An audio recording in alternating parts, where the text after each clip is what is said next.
choisi Jésus pour guider ma vie. Mon bien-aimé Jésus, il est à moi, je suis à lui. J'ai choisi Jésus pour guider ma vie. Mon bien-aimé Jésus, il est à moi, je suis à lui. J'ai choisi Jésus pour guider ma vie. Mon bien-aimé Jésus, il est à moi, je suis à lui. J'ai choisi Jésus pour guider ma vie. Mon bien-aimé Jésus, il est à moi, je suis à lui. En marchant dans les chemins, dans les rues, observant tous les passants, chacun suivant sa propre voie, égoïstement, tristement. Mon cœur rempli de tristesse, je me pose tant de questions. Voilà, nous, comme chaque samedi du séminaire, nous prévoyons un temps de questions et réponses.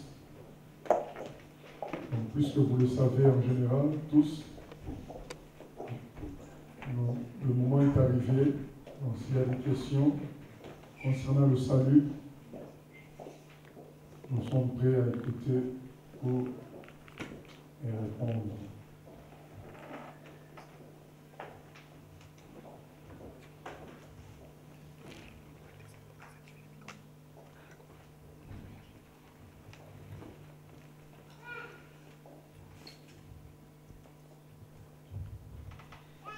Moi, j'ai une question par rapport justement aux catégories.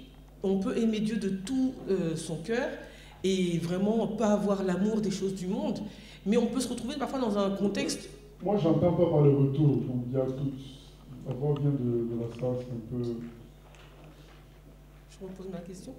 Oui, non, tu continues. D'accord. Et du coup, on peut se retrouver dans un certain contexte où on va être au milieu de personnes du monde, où il va y avoir une situation et on va... peut-être, bon, la chair va être faible à ce moment-là, on va en rire alors que c'est quelque chose qui n'est pas bien, ou je ne sais pas un peu si tu vois un peu dans quel contexte on peut se retrouver, mais malgré ça, la personne, elle n'est pas du tout, elle n'aime pas les choses du monde, elle n'est pas attirée par ça, mais juste à ce moment-là, elle va, entre guillemets, tomber dans... Non, on peut aller même loin, on peut pécher, donc c'est écrit dans 1 Jean 1,9, il peut arriver qu'on pêche. Si nous péchons, il est fidèle et juste pour nous pardonner, ce n'est pas parce qu'on a péché qu'on n'est pas dans la 4e catégorie. Donc ça peut arriver aux chrétiens de pécher, mais ce qui n'est pas bon, c'est 1 Jean 3,9. Pratiquer le péché, c'est-à-dire faire le péché et ne plus juste en arrivant à ne plus considérer ça comme un péché, y vivre dans ça. Et parfois, ce n'est pas le péché, c'est ce que le Seigneur dit dans Matthieu 13, les soucis de la vie. Donc quelqu'un ne peut pas le pécher, mais être dans les soucis du mariage, soucis de l'enfantement, soucis de vêtements, soucis... C'est pas la seconde nature, là. Là, c'est pas une nouvelle naissance. Pourtant, il ne pêche pas visiblement, mais il est dans une vie où il est attaché aux choses de la terre. Donc, on peut douter de sa conversion. Voilà. Mais tomber une fois comme ça, faire commettre un péché, ça peut arriver. C'est pourquoi il est dit, si nous confessons notre péché, il est fidèle et juste pour nous pardonner. Moi, je comprends bien aussi le verset qui dit que l'esprit est bien disposé, mais la chair est faible. Mais comment on n'arrive vraiment pas à mettre l'esprit justement au-dessus de la chair quand on retombe tout le temps, par exemple, dans la même chose? Est-ce que ça veut dire que finalement, au fond de nous, on aime cette chose qui est mauvaise? C'est possible qu'au fond de nous, on continue à aimer cette chose qui est mauvaise, mais il y a aussi l'orgueil. On pense s'en sortir par nous-mêmes. On oublie que c'est par grâce que Dieu nous sauve. Et donc on cherche à être fort, à se présenter fort devant Dieu, et à chaque fois on tombe. Donc, alors qu'on devrait renoncer, dire je ne veux pas de ce mal et je compte sur Dieu pour vaincre ce mal.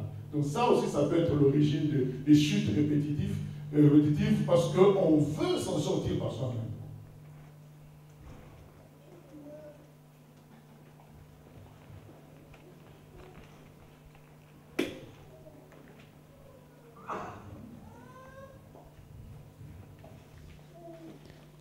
Moi, j'ai des difficultés, enfin, à chaque fois que tu l'as expliqué, j'ai toujours cette même difficulté à comprendre la différence entre la 2e et la 3e catégorie. Dans mon esprit, ça n'arrive pas à être clair. Entre celui qui tombe à cause des tribulations et celui qui tombe à cause des soucis du monde. J'arrive pas à... C'est pas vraiment clair.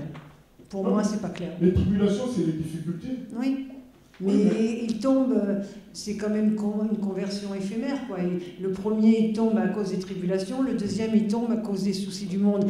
Pour moi, c'est pas la même chose. Je vais donner un exemple concret. Il y a des sœurs, je ne sais pas que je sois contre les sœurs, hein. Il y a des sœurs qui, avant le mariage, sont normales. Dès qu'elles se marient, on ne les reconnaît plus.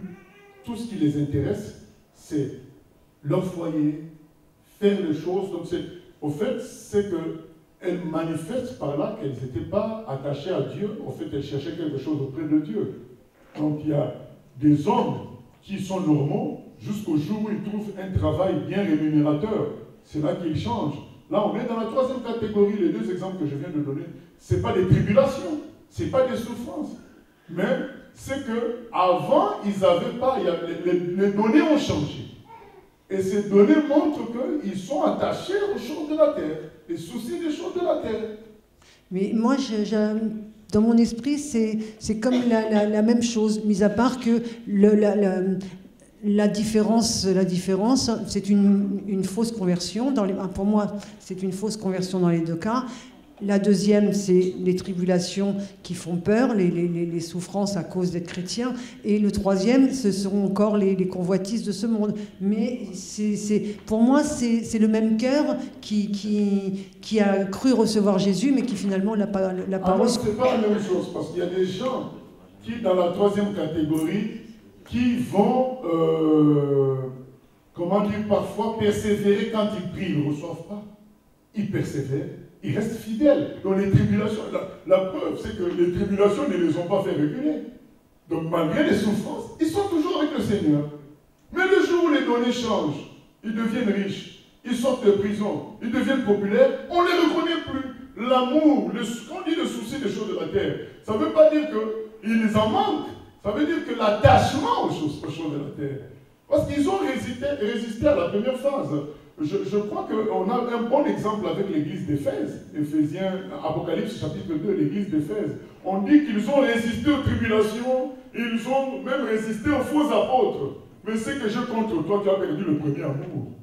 Donc tu es maintenant attaché aux choses de la terre. Donc il y a des gens qui, quand ils n'ont pas, ils sont toujours bien dans leur foi. Ils continuent à persévérer. Mais le jour où ils ont certaines choses, et le jour où ils ont certaines opportunités, ils ne sont plus les mêmes. Ils ne sont plus les mêmes. C'est l'attachement aux choses de la terre. Les deuxièmes, c'est uniquement les tribulations. C'est les difficultés. Le fait qu'on se moque d'eux, d'être devenus chrétiens, ou des choses comme ça, en fait. Pardon ? Je parle par rapport à notre pays, le fait qu'on se moque d'eux ou qu'on les écarte. On les écarte de la famille, parce qu'ils sont devenus chrétiens, qu'on se moque, qu'il manque certains. Les tribulations aussi dues au fait que Dieu permet aussi pour leur croissance. Le fait de ne pas avoir de travail, par exemple. Et vite fait, ils peuvent plonger dans le compromis parce que ça les travaille trop. Et ça, c'est la deuxième catégorie.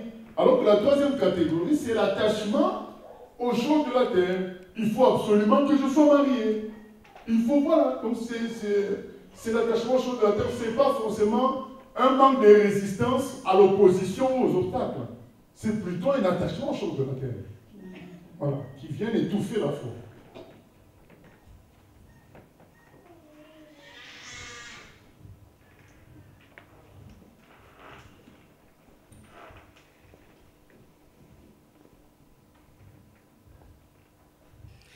Alors moi, j'ai simplement peur qu'on induise, que les enfants de Dieu soient induits vers une passivité ou vers l'irresponsabilité, parce que je me dis que quand on est enfant de Dieu, on doit aussi pouvoir être capable d'organiser, de se soucier quand même de l'organisation de sa vie. Parce que est-ce que se soucier de l'organisation de sa vie, c'est aimer les choses de la terre? Je ne pense pas. On est enfant de Dieu, on a toute l'intelligence, toute la sagesse que Dieu nous donne. Donc on ne va pas dire je reste passif et puis Dieu fera tout pour moi. Ça, c'est ma première question, enfin, c'est ma première interrogation.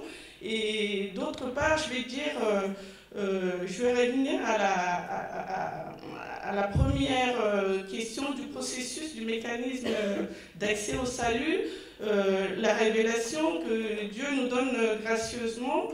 Je me pose la question, pourquoi Dieu se révèle à moi et pourquoi pas à d'autres? Pourquoi il jette sa dévolue sur moi alors que d'autres sont dans le besoin? Merci. Okay. Voilà. Première réponse, la parabole est claire, c'est que les soucis de la vie étouffent la foi. Donc quand on est dans un intéressement légitime, parce qu'on a des enfants, il faut qu'ils mangent. Donc il faut penser qu'on va faire comme cuisine pendant qu'ils sont à l'école. Donc quand on est dans un intéressement comme ça, légitime, il n'y a pas de problème. Mais quand ce souci-là, maintenant te fait voir Dieu comme quelqu'un de méchant, te fait voir Dieu comme quelqu'un loin qui ne se soucie pas de toi, devient un obstacle pour ta foi. Tu ne veux plus aller prier parce que tu dois faire ceci pour les enfants, tu ne veux plus aller chanter pour... Donc ça devient un obstacle, là il y a un souci. Donc ça montre qu'il y a un attachement anormal. Il n'y a pas le côté chercher d'abord le royaume des cieux et vous aurez le reste par-dessus tout. Voilà, donc Dieu veut qu'on soit responsable. Mais dans cette responsabilité, n'oublions pas que lui, il est au-dessus de tout. Voilà, il est au-dessus de tout. Mais quand on commence à oublier ça, on met les autres choses en priorité, il y a difficulté, et c'est ça qu'on ne veut pas pour les enfants de Dieu.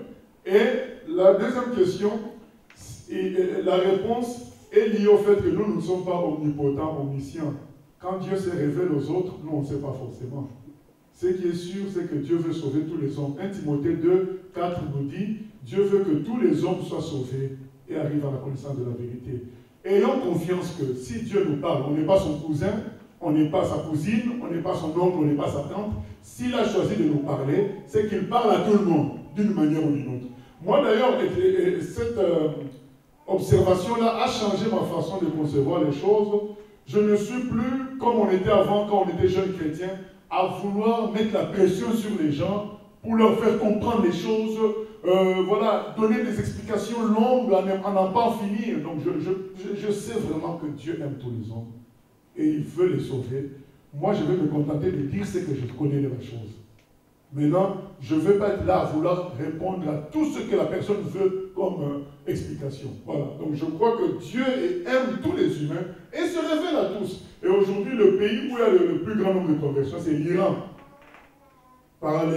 Qui peut croire ça que c'est en Iran qu'il y a le plus de chrétiens qui se convertissent aujourd'hui? Parce qu'il y a les satellites qui transmettent le message de Dieu à travers les chaînes évangéliques. Il y a aussi l'Esprit de Dieu qui parle à des Iraniens, des gens qui font des rêves, des gens qui sont sortis de problèmes comme ça et qui rencontrent Jésus. Voilà, donc c'est une réalité que Dieu veut parler à tout le monde et compte le faire et il va le faire. Donc on a un très bon exemple dans la Bible, le voleur à la croix, qui aurait pu penser que c'est à la croix que cet homme serait sauvé. Donc Dieu, s'il a pensé à nous, il pense à tous. Maintenant, que nous, on puisse pas se dire aussi, ah mais Dieu va penser à tous, on ne fait rien. Ah non, il a choisi de nous utiliser pour sauver les autres. Donc il faut qu'on soit aussi attentif à savoir au travail qu'il veut faire à travers nous pour sauver les autres. Voilà.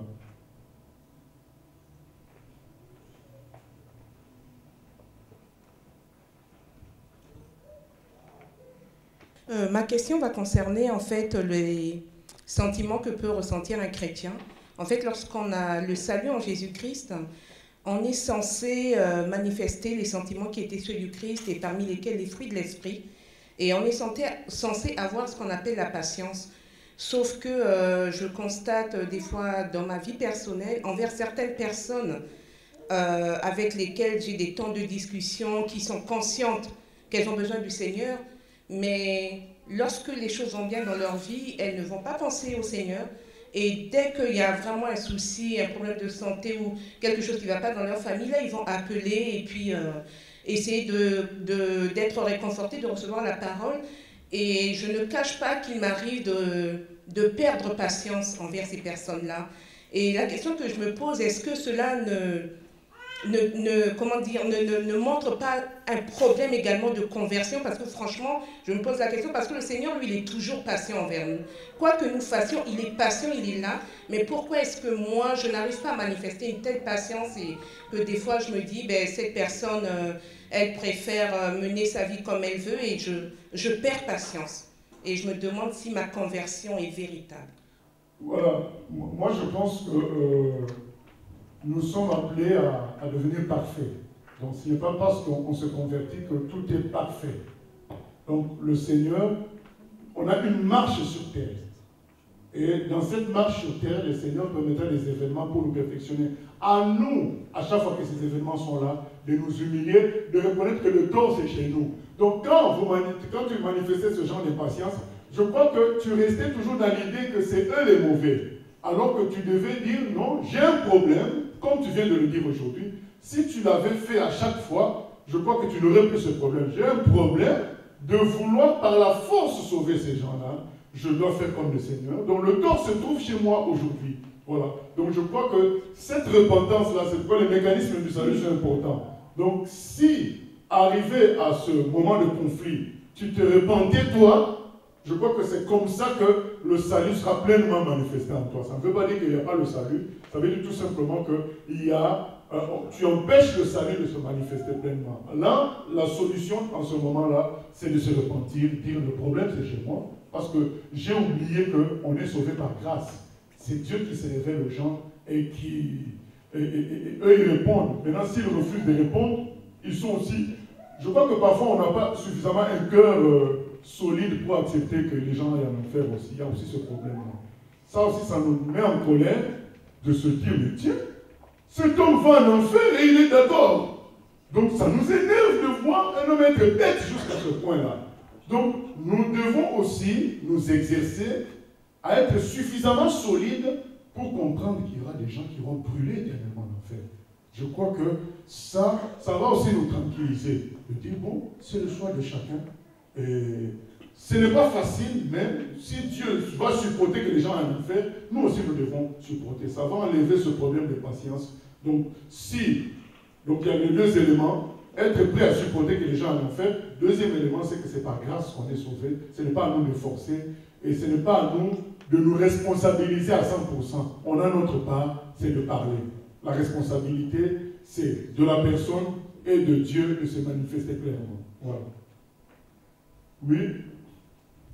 Ma question est celle-ci. Tout à l'heure, je venais de parler avec un pasteur au Sénégal.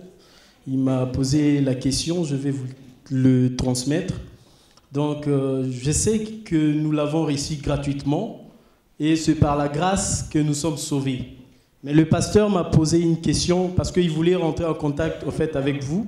Je lui ai parlé un peu de la gratuité.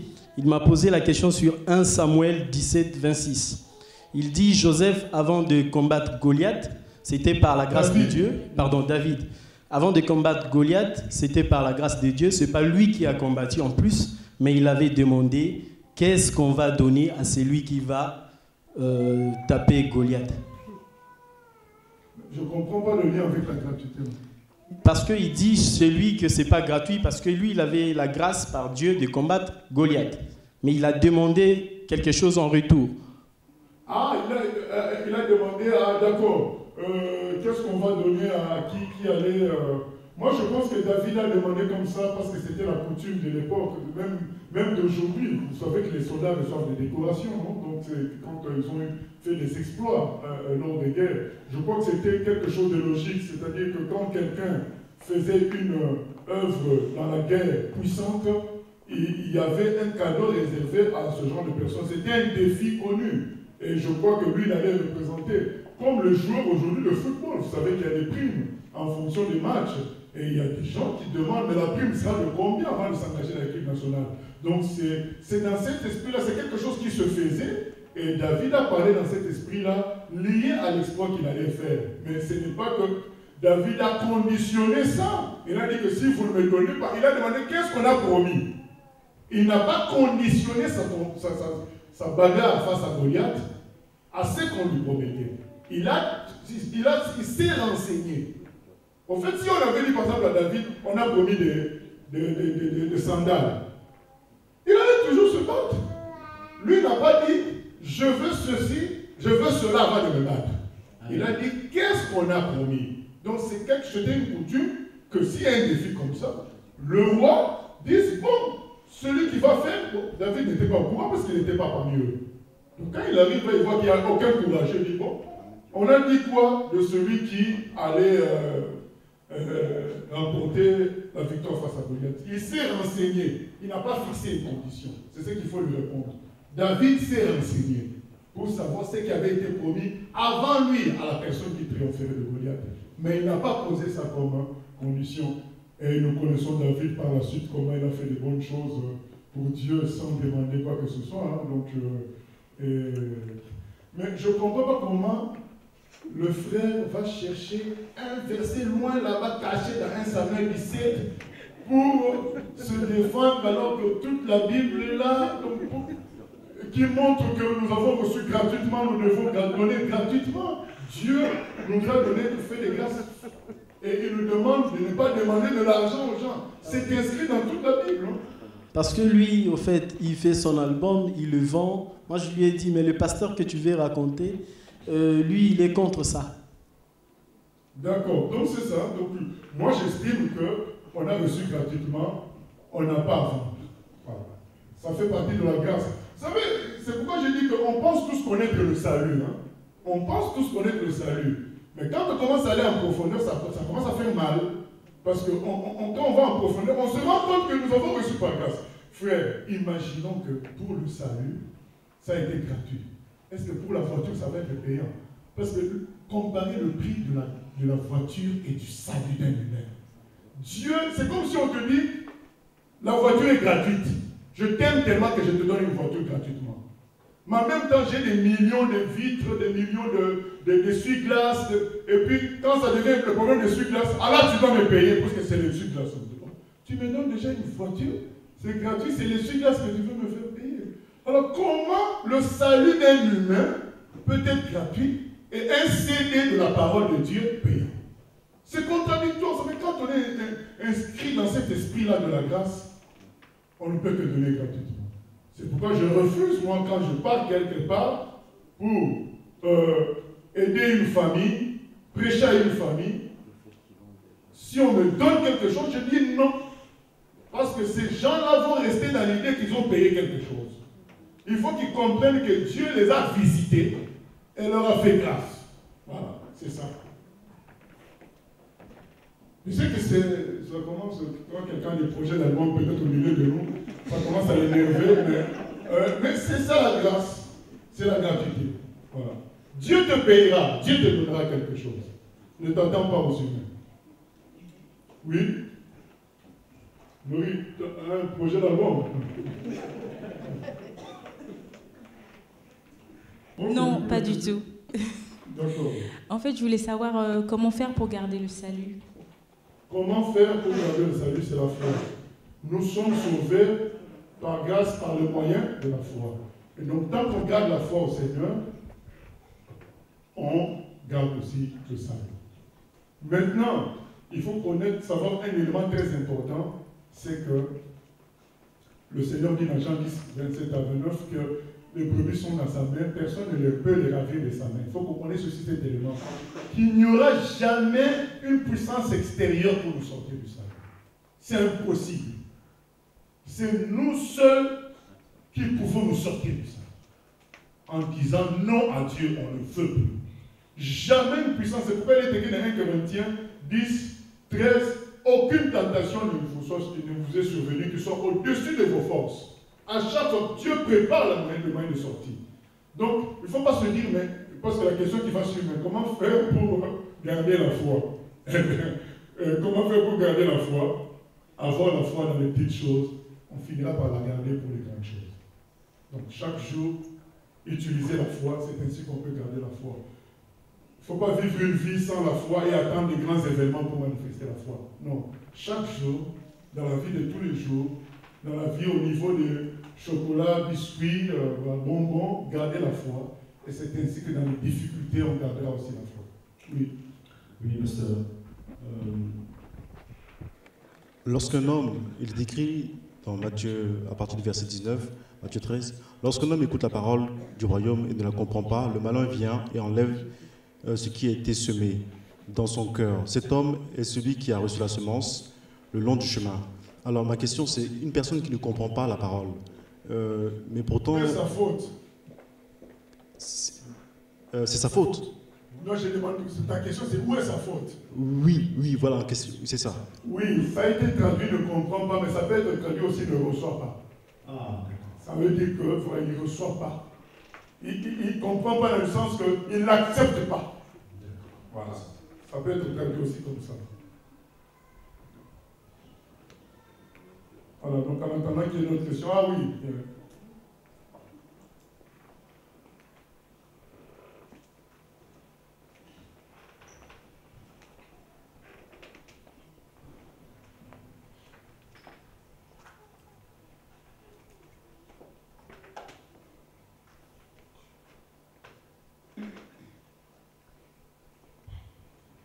Oui, mon intervention, c'est avec un petit décalage, hein, c'est par rapport à la question de David.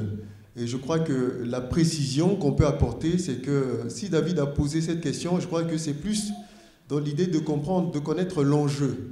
Parce que la prime, ou plutôt le prix qui est proposé au vainqueur du combat, détermine l'enjeu en fait de la situation. Et je crois que c'est dans cet esprit-là qu'il a posé cette question. Et cela va déterminer aussi son implication dans le combat qu'il va mener. Voilà. Ah non, mais si on dit que cela va déterminer, ça fait de ça comme son implication, ça fait de ça comme une condition. Moi, je pense que la première partie, c'est que tu dis est vrai, c'est-à-dire qu'il a voulu connaître l'enjeu, mais par information, pour s'informer, pas pour conditionner son action, parce que lui, il ne pouvait pas laisser Israël se faire battre. Non, ce que je veux dire, en fait, ce n'est pas conditionné, mais ça va augmenter son zèle, disons, son investissement, en fait, dans le combat. Parce qu'il va voir l'importance, en fait, de l'enjeu, en fait. C'est ce que je veux dire. D'accord, sans que ça soit une condition. Voilà. Et bon, peut-être que je vais en profiter aussi. Hein.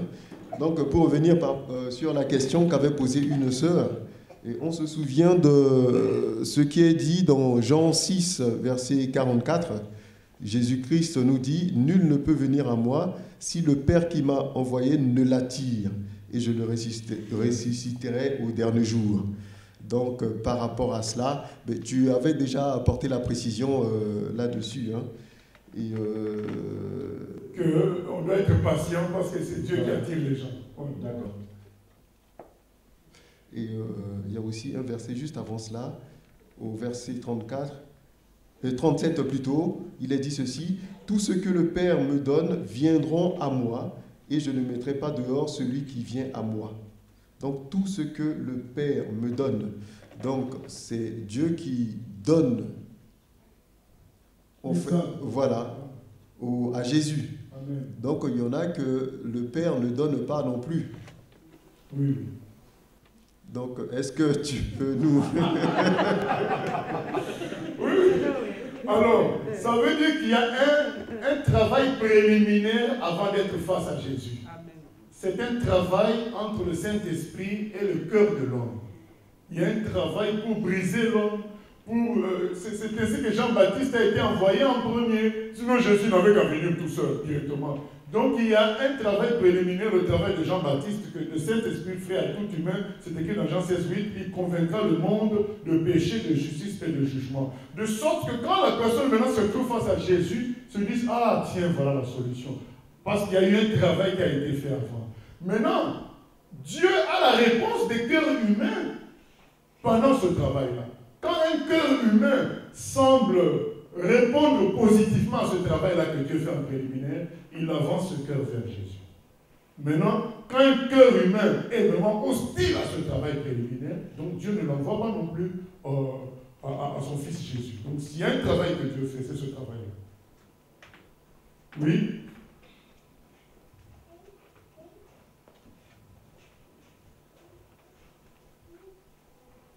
Voilà, pasteur, moi j'avais une question concernant les dons spirituels, les talents, tout ce qu'on peut avoir gratuitement avec le Seigneur. Les dons spirituels, même le fait d'être dans une assemblée, on apprend par exemple jouer un instrument, apprendre à manipuler tout ce qui est vidéo, tout ça, mais gratuitement. Maintenant, ma question, c'est une personne qui reçoit tout ça gratuitement et qui décide d'en faire un élément de formation. C'est-à-dire que quelqu'un veut apprendre à son tour, mais lui, il préfère le faire payer pour recevoir cette formation. Est-ce que c'est quelqu'un qui sort de la parole de Dieu à ce moment-là, étant donné qu'il a reçu ça gratuitement?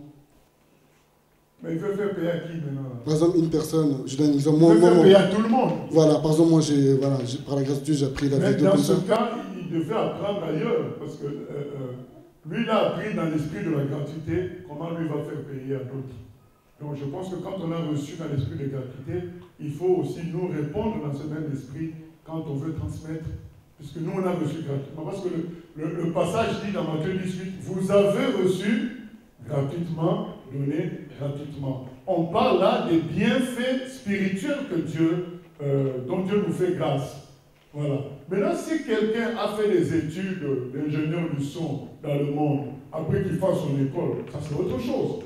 Mais quelqu'un qui a reçu dans l'atmosphère de la gratuité et va transformer ce qu'il va recevoir dans l'atmosphère de la gratuité en quelque chose de payant, là c'est pas normal. On a vu où Whitney Houston a fini. Donc elle a reçu dans la gratuité dans l'église et elle est partie faire payer, elle a mal fini.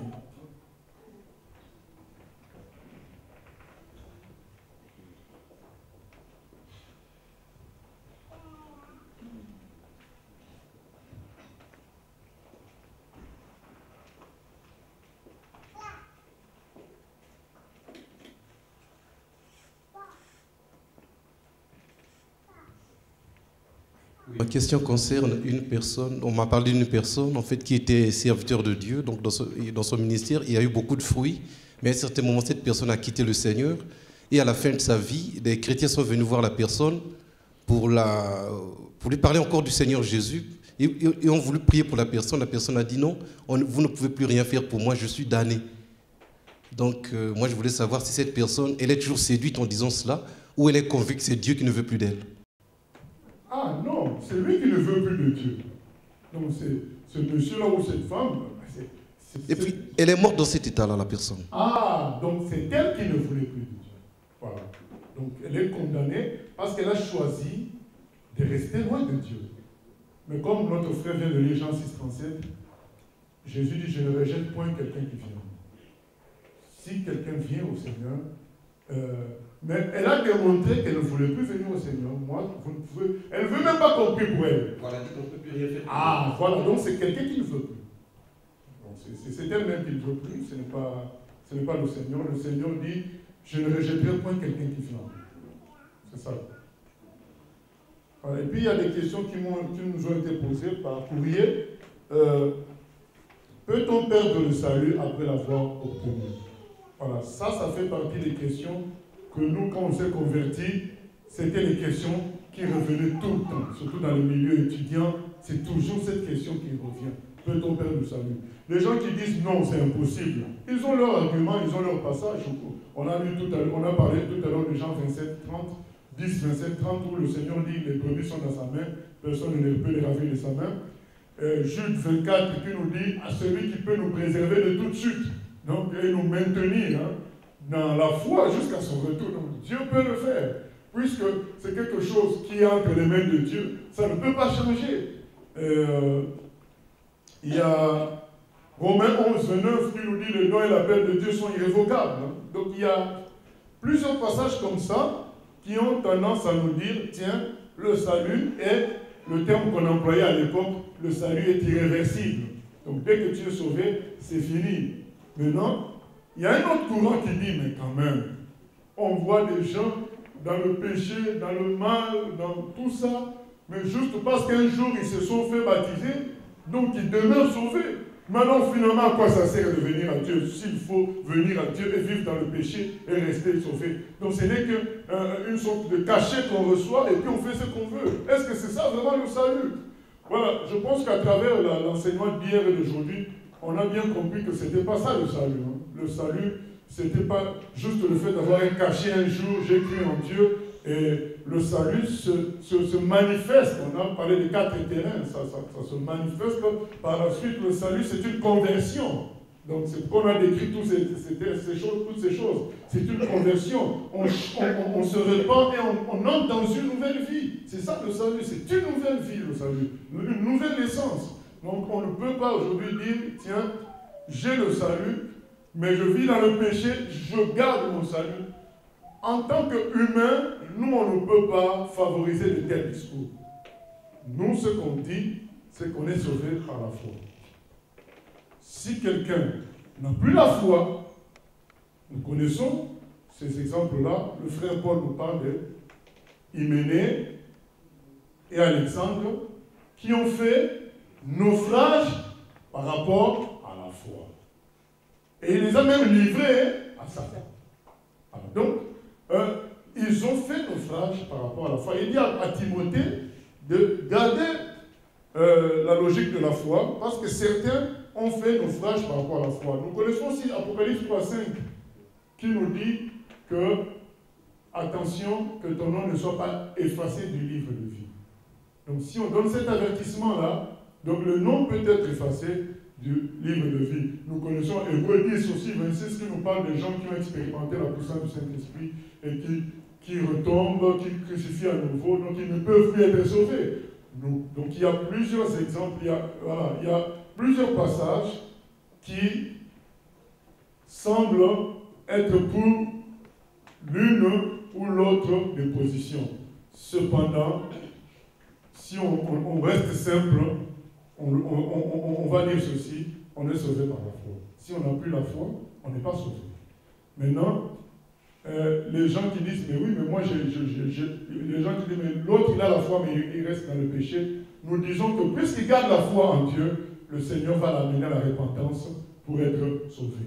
Maintenant, quelqu'un va dire, ah, mais dans ce cas, j'ai la foi, je continue à pécher. Mais nous ne pensons pas que quelqu'un qui parle comme ça est vraiment dans la foi. Il tombe sous le coup d'Hébreux 10 et Hébreux 6. Des gens qui expérimentent la puissance du Saint-Esprit, qui retombent, ils sont plus sauvables. C'est-à-dire des gens qui se moquent de Dieu en disant, mais je peux continuer à pécher, je me repentirai juste à la fin quand je sentirai la mort venir. Donc c'est des techniciens, c'est des malhonnêtes, dont nous ne pensons pas que de telles personnes, nous pensons que de telles personnes sont pratiquement dans le péché contre le Saint-Esprit. Donc ils nient l'évidence de Dieu et nous pensons que de telles personnes n'ont plus la foi, en quelque sorte. Donc ils ont perdu leur salut. Bref, nous croyons qu'on peut perdre son salut sans pour autant comprendre à 100% le mécanisme. Voilà. Donc nous croyons que quelqu'un qui n'a plus la foi, quelqu'un qui a laissé le péché le dominer, finit par perdre la foi, et quand il perd cette foi-là, il perd aussi son salut, parce qu'on est sauvé par la foi. Si tu refuses Dieu, comment Dieu peut te sauver malgré toi? C'est pas normal. Il ne s'impose pas Dieu, il nous sauve parce qu'on le veut, parce qu'on l'accepte. Donc si on ne veut plus de Dieu, on renie Dieu, on n'a plus foi en lui, donc je ne vois pas comment Dieu va nous sauver. Donc ça veut dire dans ce cas qu'il doit sauver toute l'humanité. Dans ce cas, ça ne sert à rien d'envoyer Jésus, de faire tout ce qui a été fait. De nous envoyer prêcher la bonne nouvelle, ça ne sert à rien, puisqu'il peut sauver même le pécheur sans repentance. Non. Donc je crois que celui qui est sauvé ne connaît pas un mécanisme facile de perte de foi. Ce n'est pas facile parce que Dieu est fidèle. Dieu va tout faire pour nous maintenir dans la foi. Il va tout faire. Mais cependant, il ne peut pas s'imposer sur nous. Le jour où, pris par le péché, plongé dans le mal, notre compréhension rendue floue par la convoitise des choses de la terre, on finit par renier l'existence de Dieu, ne plus avoir la foi, mais je pense que rien ne permet plus à Dieu de nous sauver puisque la foi n'y est plus. On se souvient des lépreux qui avaient bénéficié de la guérison, mais ont été incapables d'être sauvés parce qu'ils n'avaient pas la foi. Oui. Tu as un peu répondu à ma question, mais c'était de savoir, en fait, ma question était de savoir, c'est quoi concrètement la foi? Parce que certaines personnes se disent avoir la foi en Dieu, mais comme tu disais, vivent dans le péché, et quand on leur apporte Jésus, ils n'acceptent pas clairement, c'est-à-dire qu'ils acceptent à moitié, certains principes et d'autres non. Et donc en fait, c'est parce que justement, il y en a beaucoup qui disent oui, on est sauvé par grâce, par les moyens de la foi. Moi, j'ai la grâce, je crois en Dieu, mais ils vivent une vie vraiment qui ne glorifie pas Dieu. Donc, dans ce cas-là, comment réagir? Parce que, enfin, moi, je ne sais plus trop, quoi. Non, mais dire clairement que la personne a la foi en autre chose, pas au Dieu de la Bible. C'est ça qu'il faut expliquer à ces personnes, puisque le Dieu de la Bible ne correspond pas à la vie de cette personne. On l'a dit, quand les gens sont dans 2, 3, ou parfois 1, il faut qu'on leur dise. D'accord, mais tu vois que dans le milieu chrétien actuellement, pasteur, beaucoup se disent chrétiens, beaucoup vont dans les églises, beaucoup lisent. Il y en a même une fois qui m'a dit je lis ma Bible et tout, mais il est dans une vie de mensonge, une vie de...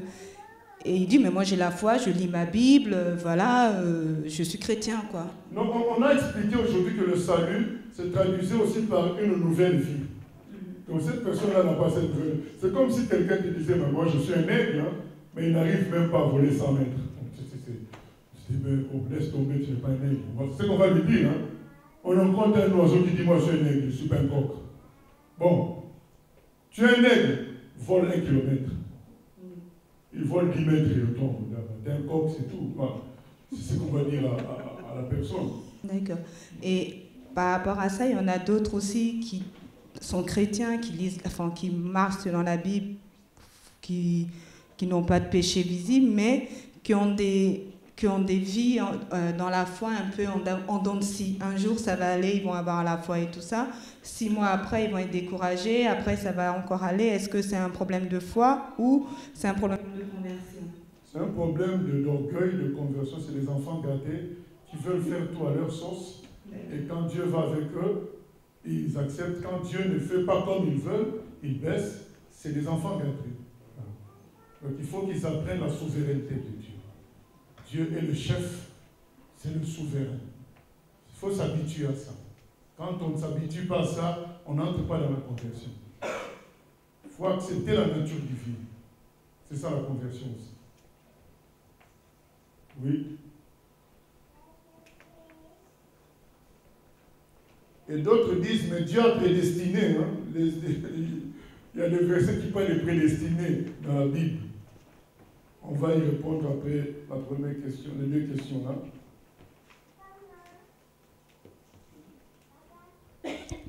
Bon, moi j'aurais voulu savoir, quelqu'un qui a perdu son salut, est-ce qu'il est vraiment conscient du fait qu'il a perdu son salut, ou quelqu'un peut avoir perdu son salut et ne pas savoir qu'il a perdu le salut? Quand on a perdu son salut, est-ce qu'on le sait ou est-ce qu'on ne le sait pas? Quand on a perdu son salut, on le sait. On le sait? Oui, oui. Parce qu'on ne sent plus l'envie de chercher Dieu, on n'a plus le goût des choses de Dieu. On est en colère contre Dieu, on ne veut plus de lui. On le sait. On le sait, donc on est... Maintenant, il y a... Vous vous rendez compte qu'on a eu une difficulté par rapport au cas 2 et 3. Il y a des gens dont on dit qu'ils ont perdu le salut, en réalité, ils n'avaient jamais eu le salut. Ils sont dans les cas 2 ou 3. Et nous, en observateur extérieur, puisqu'on les voyait tout le temps à l'église, on les voyait prier, on dit, ah mais tiens, là, il a perdu son salut. En réalité, il n'a jamais eu le salut. C'était un aventurier. Ou une aventurière. Voilà. Donc, mais, parce que celui qui était vraiment converti et qui perd le salut, c'est fini pour lui. Mais on a vu les gens faire des va-et-vient. Donc, ces témoins, ils n'avaient jamais eu le salut. C'est pourquoi et Dieu les repousse encore à revenir pour avoir le salut. C'est ça. Donc, ce qui veut dire que les catégories 2 et 3, si j'ai bien compris, ils peuvent toujours ils ont encore le salut. Non, les catégories 2 ou 3 sont floues pour nous les humains. Nous, tout ce qu'on peut dire aux gens de catégorie 2 ou 3, convertissez-vous. Mais on ne peut pas juger de leur éternité. Donc on peut dire simplement là, vous n'êtes pas converti. C'est ça.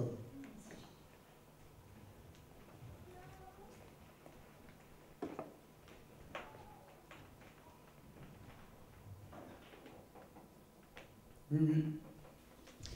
Je voulais poser une question. comment, enfin, le Seigneur connaît les cœurs, mais est-ce qu'il laissera un cœur dans cet état-là par rapport à la question que je vais te poser? Il y a des personnes qui voient notre témoignage d'avoir la foi en Dieu, de voir un petit peu au travers de nous ce que Dieu fait, et qui restent dans leur vie de païen. Mais est-ce qu'ils peuvent, pour certains, je dirais, au moment de la mort, avoir peur de la mort et demander pardon parce que je ne sais pas vraiment, au cas où comme je sais pas, je préfère demander pardon parce qu'on m'a dit, j'ai entendu, j'ai vu, donc je prends des précautions et je demande pardon parce que on ne sait pas, on ne sait jamais. Je ne sais pas ce qu'il y a après. Est-ce que s'il y a vraiment l'enfer après, je demande pardon comme ça. Est-ce que Dieu peut laisser un cœur comme ça se manifester dans cet état d'esprit, ou alors il va conduire la personne à vraiment se repentir, à réaliser vraiment son péché, ou alors à dire ça, mais à être tellement éloigné de Dieu que de toute façon il n'est pas sauvé parce qu'il a dit ça, mais son cœur est pas disposé. Oui, Dieu seul connaît ce que tu viens d'expliquer, mais nous en tant qu'humains, nous pouvons voir le changement. Si on est proche d'un mort, de quelqu'un qui va mourir et qui se convertit ou pas, nous verrons le changement. Nous verrons bien qu'il y a quelque chose qui s'est passé qui montre que la personne va en paix. Voilà. Et si la personne l'a fait juste par esprit dans tout on verra aussi que rien n'a changé. Mais par rapport à l'expérience qu'on a de la vie, c'est que plus quelqu'un s'approche de la mort, plus tout devient fort. S'il était méchant, il devient encore plus méchant. Et en général, les gens ne rigolent pas arriver à ce stade-là pour dire « je me convertis juste pour aller au ciel ». Ils sont tellement méchants qu'ils ne vont pas en vouloir. Voilà. Donc, en général, quand quelqu'un le fait au chevet de la mort, c'est vraiment une vraie conversion, en général. Parce que les méchants, même face à la mort, deviennent encore plus coléreux et disent « c'est injuste que je meure ». Ils meurent dans la colère encore contre Dieu. Oui, mais il y a des gens qui sont neutres. Moi, je pense à, pas forcément même à des gens qu'on va voir mourir, pour voir si vraiment ils se sont convertis ou pas convertis. Mais je veux dire que par rapport à tous les gens qui on a pu annoncer l'évangile, il y a des gens qui sont ni en colère après Dieu, mais ils restent neutres en fait. Et donc, ces gens neutres peuvent très bien peut-être se dire à l'heure de la mort, se dire, mais finalement, ce qu'on m'a raconté, c'est peut-être... Ils ont cessé d'être neutres. Je pense que nous, on ne peut pas aller dans le cœur humain. Nous, on voit l'extérieur. Mais je pense que ma question, c'est que... Enfin, ma question, et c'est le sentiment que j'ai quand même, c'est que je pense que Dieu va mettre les choses claires dans le cœur de la personne. C'est clair. Dieu veut sauver, en tout cas. Tout ce que Dieu veut, c'est sauver. Il ne cherche pas à condamner, il cherche à sauver. Donc on doit espérer que Dieu parle vraiment clairement. Je pense qu'au chevet de la mort, beaucoup de gens reçoivent la révélation claire de Dieu. Et autant qu'ils se convertissent, même si ça nous énerve, après nous on les a convertis très tôt, on a évité le marque, et puis on se retrouve au même endroit que ces gens-là. Mais bon, c'est la grâce de Dieu. Voilà. Je veux compléter par quelque chose. Dieu, en fin de compte, la parole, dit que Dieu veut que tous soient sauvés. Donc il permet, moi je l'ai vu, et j'en avais la conviction au travers de ma mère, c'est qu'il a permis qu'elle vive longtemps pour qu'elle vienne à la conversion. Et je me dis, les gens qui meurent tôt, pourquoi meurt-il tôt? Par exemple, j'ai un frère qui est mort à 30 ans, je ne sais pas du tout comment ça s'est passé, lui, par rapport à Dieu. Je veux dire, ces gens auxquels Pourquoi Dieu n'a pas laissé suffisamment de temps? Non, mais je veux dire, comment ça... Voilà, puisqu'il veut que tous soient sauvés, il y a beaucoup, malheureusement, on le sait tous les jours, des tas de gens qui vivent d'accidents. Il y a un travail qu'il fait avec chacun. Donc, ce qu'il a fait progressivement, par exemple, avec ta mère, mais il a fait fortement, peut-être avec ton frère. Donc, on ne peut pas savoir. Ça, c'est entrer dans l'omniscience et dans l'omnipotence de Dieu. Voilà. Donc, ce qui est sûr, c'est que personne n'est cousin ou cousine de Dieu pour que Dieu le favorise au détriment d'autres personnes ou bien défavorise d'autres. Non, nous sommes égaux face à Dieu et il veut nous sauver pareil. Voilà.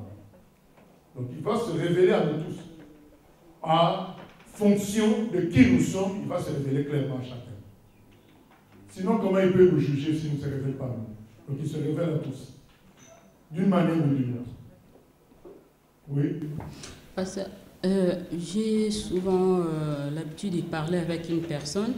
Quand je parle avec cette personne, je lui dis tu es en train de sortir de la voie de Dieu parce que je vois son comportement par rapport à la vie chrétienne et tout. Mais cette personne me ramène toujours à un verset de la Bible qui me dit ne jugez point.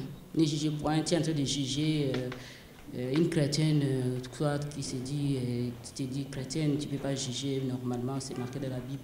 Mais moi, j'ai toujours tendance à juger, quoi, de dire oh, voilà, là ce que tu fais c'est pas bien et tout, nanana. Je vais savoir si c'est...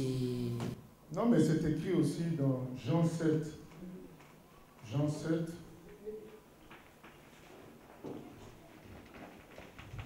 Jean 7, verset 24, je crois. C'est écrit, ne jugez pas selon l'apparence, mais jugez selon la justice. Quand il est écrit dans Matthieu 7, ne jugez point, c'est dans le sens de la condamnation. Vous savez, quand le juge donne une sentence, ça s'appelle aussi juger. Mais la différence entre ce qu'on fait quand on discerne le mal et cela, c'est que quand le juge donne la sentence, c'est fini. Il ne recule pas, il te considère comme ça et tu fais la prison pour ça. Alors, nous, quand on dit à quelqu'un que tu te comportes mal, on est en train de juger selon Jean 7, 24. En fonction, on dit à la personne que ce que tu fais n'est pas bon. On n'est pas en train de lui dire, tu es destiné à l'enfer, tu es condamné, c'est fini pour toi. On ne dit pas ça. Au contraire, on lui demande de se repentir. Donc, on est dans Jean 7, 24. Voilà. Juge pas selon l'apparence, mais selon la vérité. Donc, le verset de ne juger point, c'est pas... C'est par rapport à la condamnation. Voilà.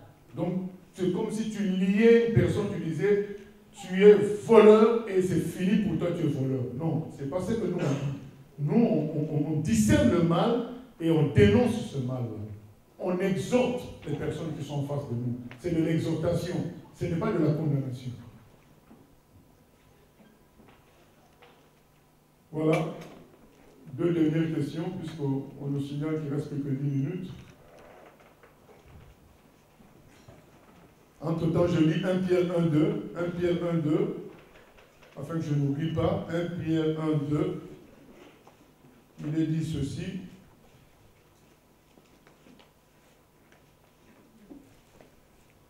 On peut commencer par le verset 1er. Pierre, apôtre de Jésus-Christ, à ceux qui sont étrangers et dispersés dans le Pont, la Galatie, la Cappadoce, l'Asie et la Bithynie, et qui sont élus selon la préscience de Dieu le Père, par la sanctification de l'Esprit, afin qu'ils deviennent obéissants et qu'ils participent à l'aspersion du sang de Jésus-Christ. Que la grâce et la paix vous soient multipliées. Qui sont élus selon la préscience. Donc quand la Bible parle de la prédestinée, ça veut dire c'est selon la préscience. Un exemple simple, frère, si tu montes dans un TGV qui va à la gare de Lyon, je peux prédire que tu vas arriver en gare de Lyon dans 3 heures, non? Parce que tu es dans ce train. Donc, Dieu, sachant ce que nos cœurs vont répondre à son appel, il nous a déjà préparé les chemins à suivre plus tard. Donc, la difficulté, c'est la préscience de Dieu, parce que nous, on n'a pas la préscience. Connaître à l'avance, nous on n'a pas ça. Connaître à l'avance, ce n'est pas dire influencer le résultat des choses. C'est ainsi que certains d'entre nous ont Canal+, d'autres ne l'ont pas. Celui qui a Canal+ peut m'informer, tiens, le match s'est terminé par le score de 4-0. Maintenant, moi, qui n'ai pas Canal+, je suis France 2 normal, ça a été rediffusé à minuit. Mais quand je suis devant le match à minuit, ce n'est pas moi, puisque je connais les résultats, qui fixe le résultat de 4-0. Juste, j'ai la connaissance du résultat à l'avance. Mais je ne fixe pas. Donc cette capacité-là de Dieu nous gêne, nous donne l'impression que s'il connaît le résultat, c'est que c'est lui qui l'a déterminé. Non. S'il a une capacité à connaître le résultat, c'est pourquoi, connaissant ceux qui vont se convertir, il les a déjà prédestinés à faire certaines œuvres. Il les a déjà préparés puisqu'il les connaît. Ils ont déjà pris un train et ce train-là va dans un seul endroit. Donc tous ces gens-là, Dieu les prédestine à cette gare-là à venir. C'est cette prédestination-là dont il est question. Ce n'est pas une prédestination dans les choses qu'il a fixé les choses, mais c'est selon sa préscience. C'est dû au fait qu'il connaît tout à l'avance. Voilà. Oui.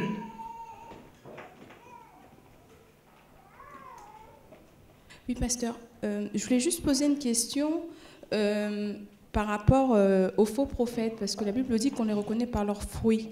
Alors, je me posais juste une question.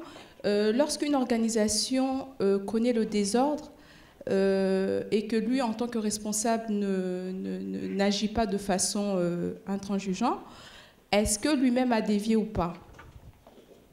Que l'on fasse le mal ou qu'on accepte le mal, c'est la même chose selon Dieu.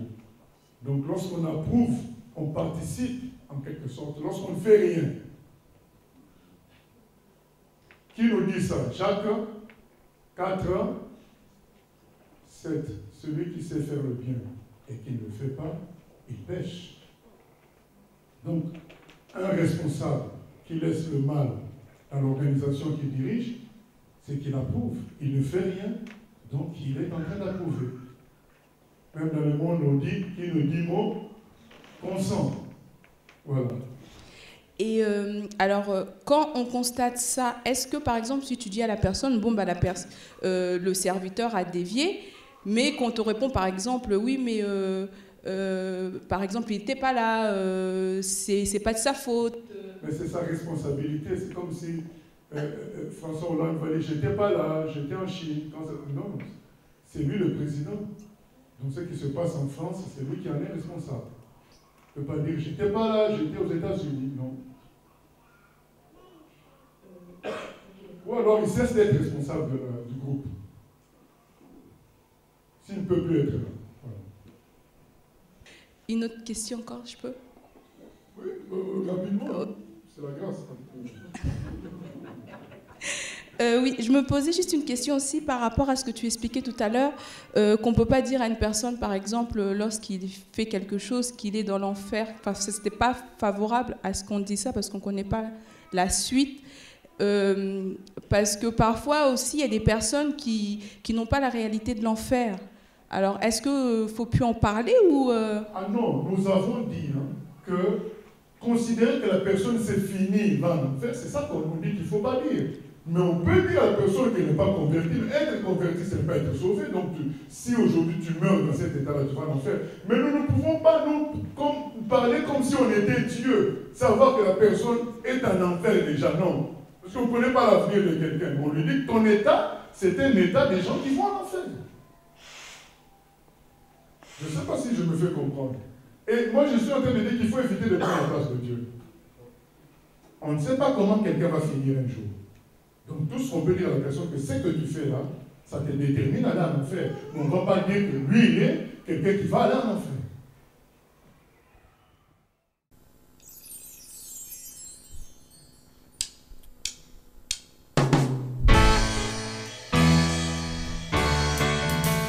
J'ai choisi Jésus pour guider ma vie. Mon bien-aimé Jésus, il est à moi, je suis à lui. J'ai choisi Jésus pour guider ma vie. Mon bien-aimé Jésus, il est à moi, je suis à lui.